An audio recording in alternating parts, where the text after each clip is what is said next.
Liam, talk us through that one, mate. Oh, it's a tough one.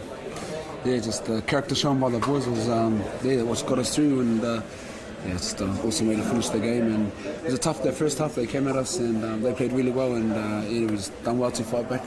I think in this group the belief goes up when we get put into those sort of situations, and it's the belief that got us through there, and everyone just believed in what we needed to do, and finally got that ball back, and young Mala busted over the line, and especially Slady. I thought Slady was fantastic when he came on. He defended like a little pit ball and got that crucial kick.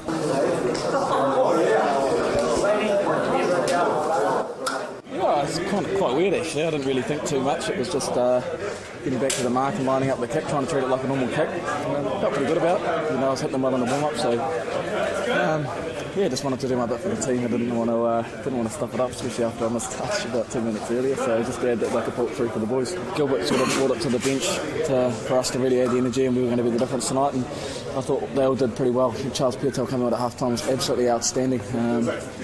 You owe me, bro. Look, to be fair, I think it wasn't. I was just lucky enough to kick. Obviously, the boys did most of the hard work or all of the hard work, and I just did my job, and that's what we have to do in the All Black jersey.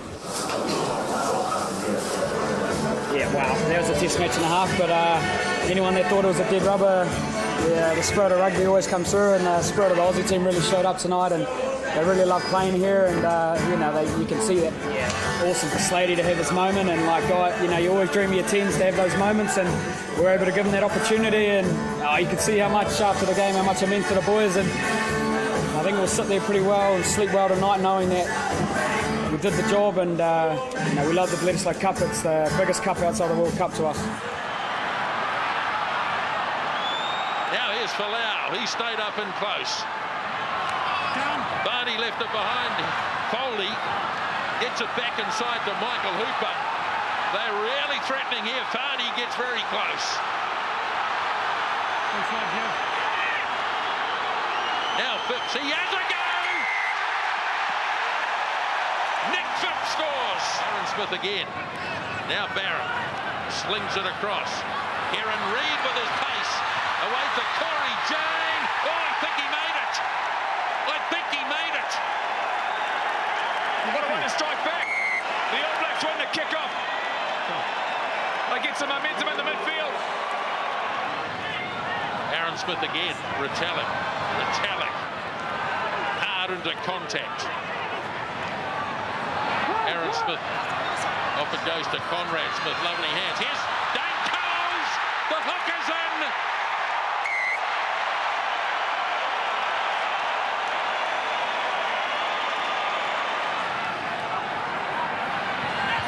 Now Higginbotham. Hooper. Michael Hooper. Not quite. Foley scores.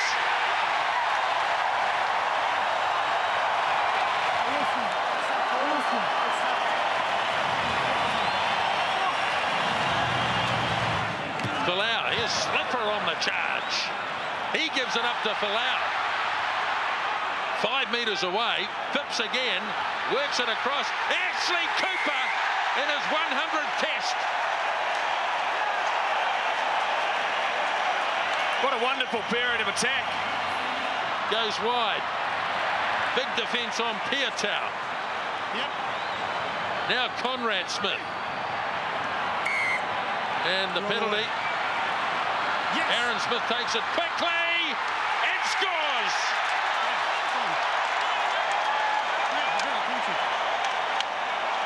And by the Wallabies. No, hold your feet. Perenara's got it. Off it goes to Retallick.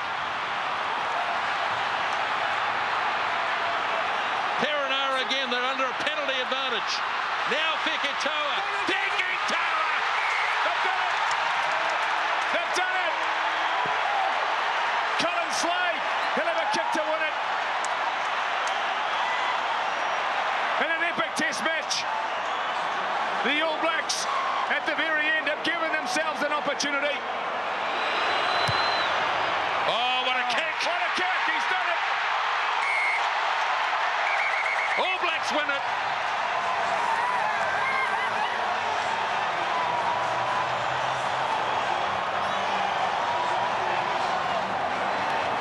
firstly would like to congratulate all those that have been selected and commiserate with those that have missed out.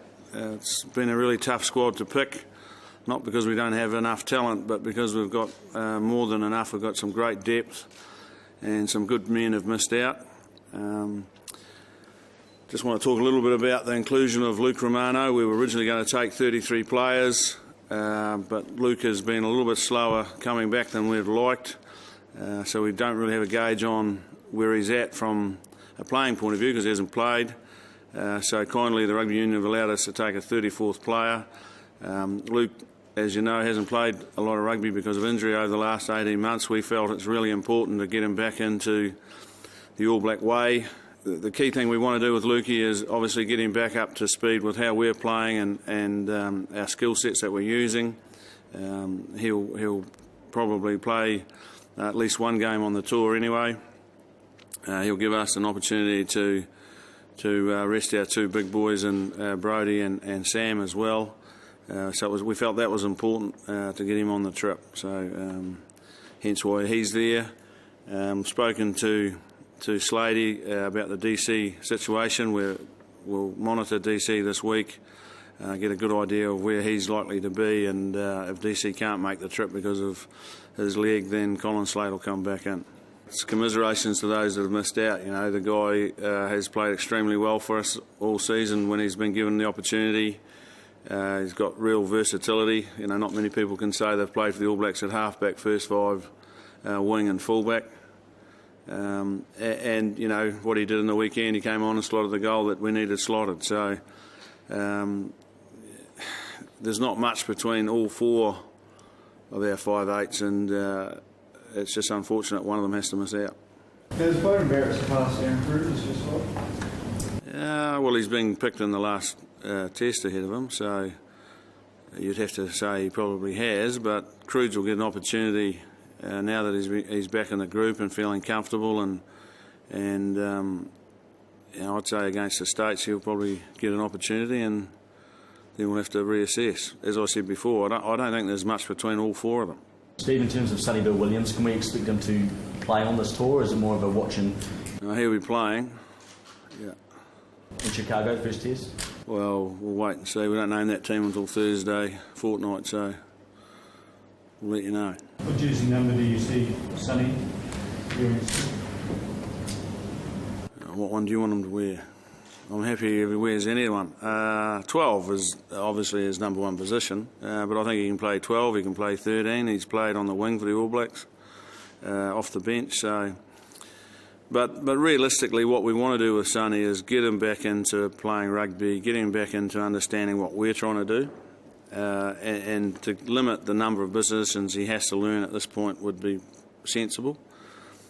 So to answer your question, you know, 12 will be where we'll concentrate. Oh, look, someone like Matty Todd from here is always unlucky to miss out. Like any other time, if he was born in another era, he'd probably have played a lot of test matches for the All Blacks. Hopefully he hangs in there, and after the World Cup and McCaw decides to retire, he'll get those opportunities because he's a class player.